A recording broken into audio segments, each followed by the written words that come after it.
संगम की रेत पर जनवरी 2024 में आयोजित होने वाली माघ मेले को लेकर संगम तट पर गुरुवार को विधि विधान से गंगा पूजन किया गया।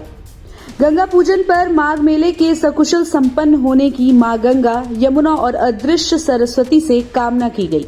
गंगा पूजन में तीर्थ पुरोहितों ने वैदिक मंत्रोच्चार के साथ दूध अभिषेक कराया और संगम तट पर मां गंगा की भव्य आरती की गई।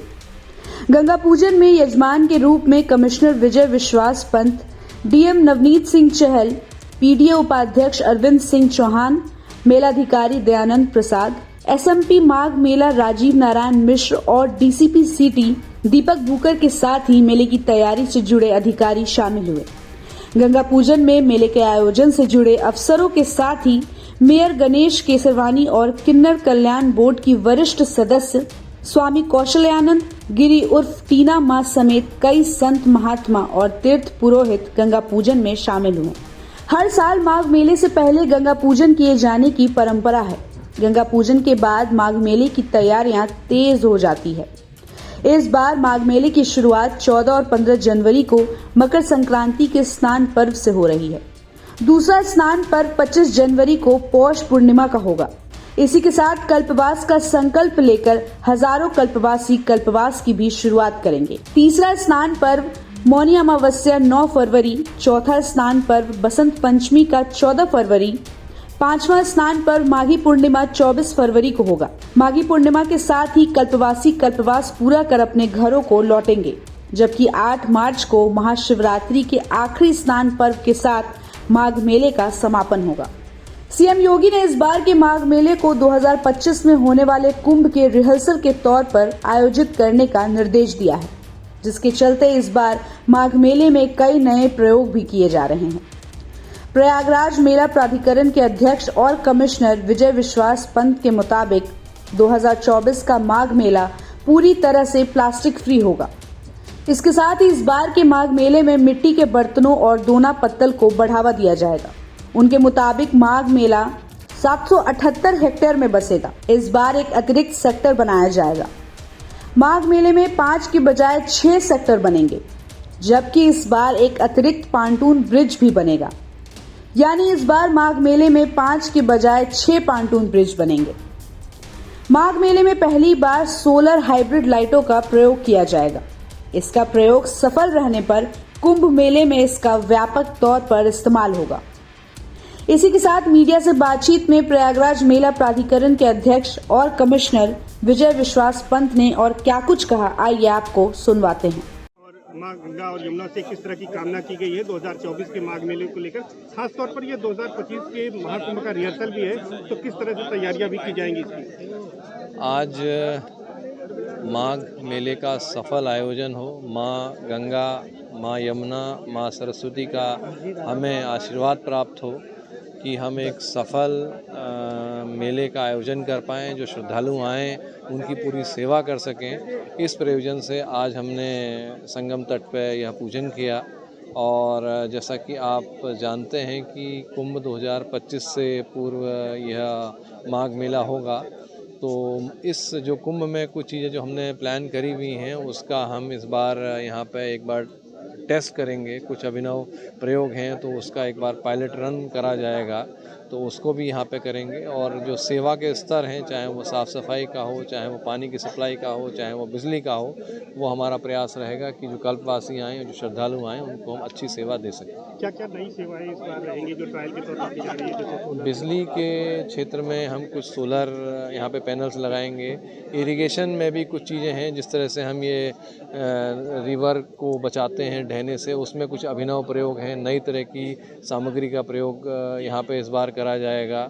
और जो सेवा का स्तर है, सफाई का जो मानक हैं, वो और इस बार कड़े करे जाएंगे। और इस बार जैसे हर बार जो साफ़ सफाई का काम है वो चिकित्सा विभाग करता है, इस बार वो मेला करेगा, क्योंकि ये मेला विभाग ही अपने आप करेगा।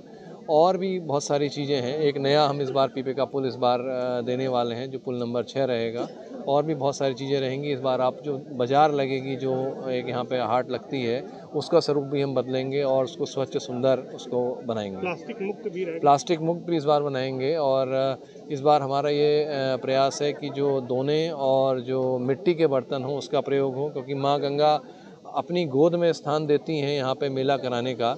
तो हम संकल्प लेते हैं और सभी को संकल्प दिलाएंगे भी कि जब माँ गंगा की गोद में है और कार्यक्रम कर रहे हैं तो उनका हम ध्यान रखें और उसको हर तरह से, चाहे वो स्वच्छता आपकी भौतिक स्वच्छता हो, मानसिक स्वच्छता हो, हर तरह के आयाम में स्वच्छता को बनाए रखें। सभी तैयारियां पूरा करने का क्या लक्ष्य है माघ मेले का? हम इस बार ईश्वर की कृपा से, जो पिछली बार स्थिति थी यहाँ पे दलदली ज़मीन थी, इस बार दलदली ज़मीन नहीं है।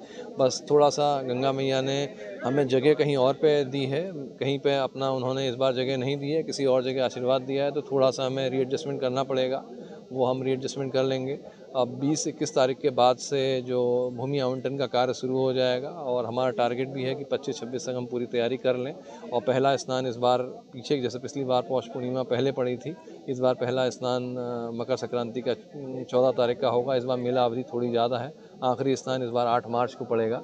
लेकिन हमारा मानना है ईश्वर के आशीर्वाद से सब चीज़ें बहुत अच्छी रहेंगी। कोई डेडलाइन फिक्स की गई है सभी?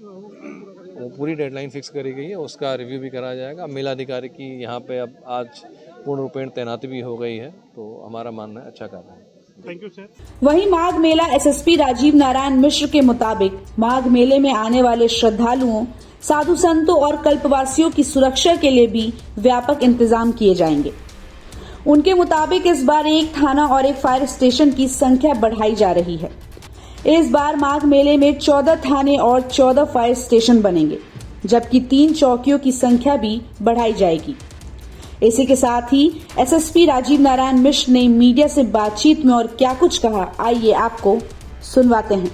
तैयारी माघ मेले में रहेगी। जी, आज गंगा पूजन के साथ सारी व्यवस्थाएं औपचारिक रूप से प्रारंभ हो गई हैं और चूंकि यहाँ पर बहुत बड़ी संख्या में श्रद्धालु, दर्शनार्थी और कल्पवासी स्नानार्थी आते हैं, तो एक सुरक्षा के व्यापक योजना तैयार की जा रही है, जिसका मुख्य उद्देश्य है कि हम सारे श्रद्धालुओं को सुगम आवागमन दे दें।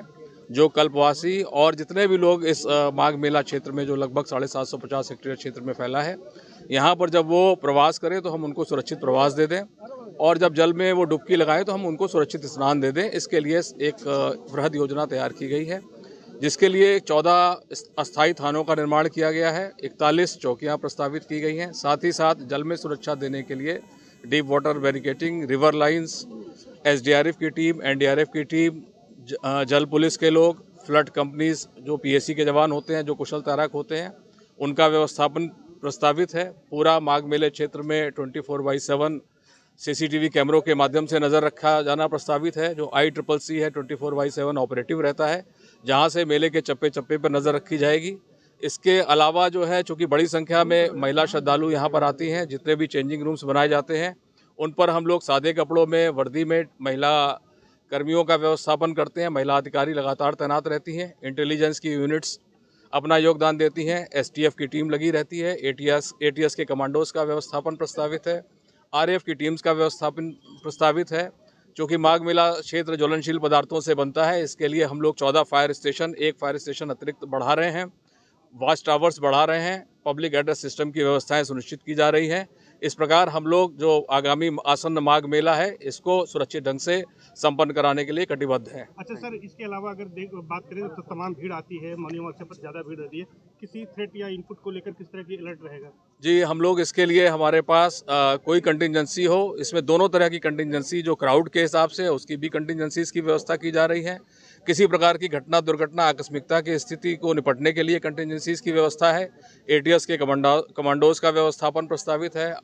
आरएफ की टीम्स का व्यवस्थापन प्रस्तावित है। इंटेलिजेंस की यूनिट सक्रिय रहती हैं और एसटीएफ की टीम सक्रिय रहती हैं। इस प्रकार की जो भी गतिविधियां हैं, हम लोग लगातार उस पर नज़र रखने के लिए हम लोगों ने व्यवस्थाएं सुनिश्चित की हैं। Thank you.